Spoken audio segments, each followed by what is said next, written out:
El Gerard Esteve és ara el president de la UFEC, però va ser regatista i expresident de la Federació Catalana de Vela. Gerard, bona tarda.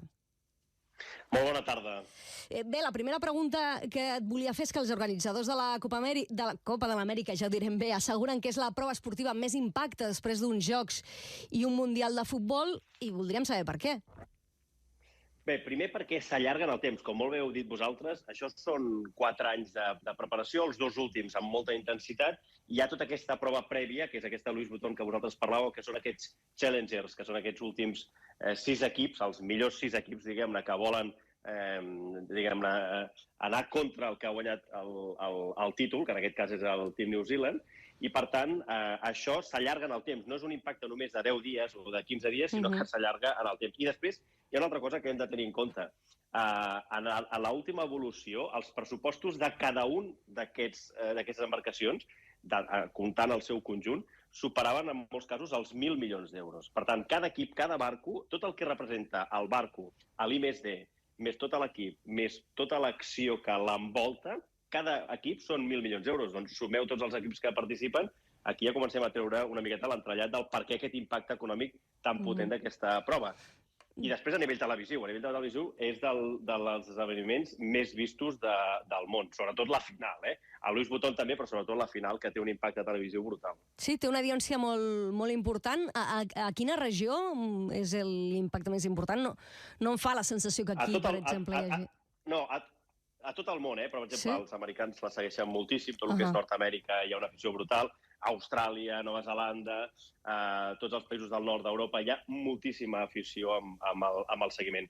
Aquí vam tenir l'experiència de València, no ho hem d'oblidar. Van haver-hi 2 edicions que es van fer de la Copa Amèrica a València i que va deixar en aquella ciutat una gran transformació. Jo en aquell moment era president de la Federació Catalana de Vela i recordo precisament que vam fer i vam desenvolupar un projecte que era l'Iberdrola, però molt més humil, òbviament no eren 1.000 milions d'euros, eren de 60 milions d'euros en aquell moment, i va ser molt interessant, sobretot per això, per aplicar investigació, per aplicar evolució de la vela i sobretot per potenciar. Ara tampoc ens hem de tornar, diguem-ne, beneits en el sentit que això ha d'ajudar a promocionar més la vela, a promocionar més l'esport, a promocionar més el mar a la ciutat de Barcelona i sobretot que aquelles embarcacions pròpies que tenim a aquest país sigui un bon moment. Per exemple, pot ser una oportunitat la Copa Amèrica per promocionar mundialment l'embarcació genuïna de la ciutat de Barcelona i nacional de Catalunya, que és el Patí Vela? Doncs pot ser una oportunitat. I per què s'imposa Barcelona a ciutats com Màlaga, Corco, Lleida, que competien per ser-ne la seu? Jo crec que bàsicament és un tema d'atractiu de ciutat, de projecció i sobretot de quin és el rendiment que pot treure l'organització en el si de la ciutat i també de connexions internacionals. Penseu que, com hem dit, això s'allarga en el temps, dura diversos anys i, per tant, el tema de la connexió internacional és molt important. Per tant, tenir un aeroport competitiu és molt potent. El fet de tenir una ciutat al costat amb serveis que acompanyi aquests milers i milers de persones que vindran, doncs també per ells és molt important.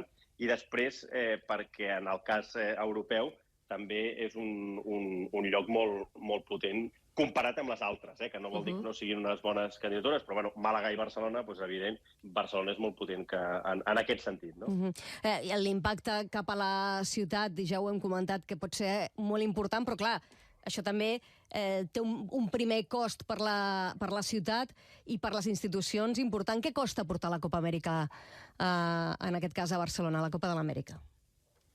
Bé, s'ha parlat, de fet, costar no costa res, en el bon sentit de la paraula. El que demana l'organització, en aquest cas el Team New Zealand, és un aval en el cas que hi haguessin pèrdues al final dels 4 anys, diguem-ne, per tal de no incórrer en aquestes pèrdues. I aquí s'han hagut d'avalar uns 75 milions d'euros, dels quals 24-25 s'han avalat amb empreses privades, o sigui, han sigut les empreses privades de Barcelona, que sota el paraigües del Barcelona Global han fet aquest pas, i la resta, de forma, diguem-ne, no proporcional, però que ho estan acabant de tancar, doncs la resta d'administracions. Bàsicament, Generalitat, Ajuntament i Diputació, i ara, que ja han decidit Barcelona enfront d'altres ciutats de l'Estat, suposo que l'Estat també entrarà a avalar. Per tant, un cost directe, diguem-ne, no el té. Has de fer aquest aval i després sí que és veritat que la ciutat, el port i tota la infraestructura del litoral, no només del Port de Barcelona, sinó que estem parlant del Port Olímpic, del Port Fòrum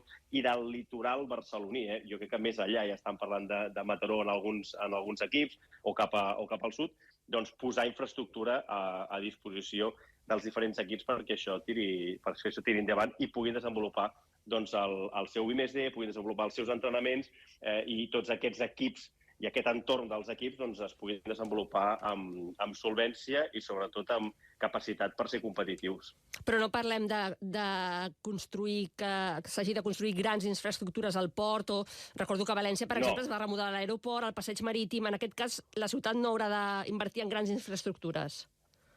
Si ho vol fer-ho, pot fer-ho, però no és necessitat ni és un requisit que hagi posat l'organització, tampoc. Per tant, jo crec que des d'aquest punt de vista també és una cosa... A més, el tema de la Copa Amèrica és una cosa curiosa, és a dir, tu pots repetir 2 edicions, o 3 o 4, però qui decideix és qui la guanya. Per tant, tu tens la certesa que ara aquests 4 anys, com que el que la va guanyar és el Team New Zealand, pots negociar amb aquest, però no saps qui guanya la Copa Amèrica.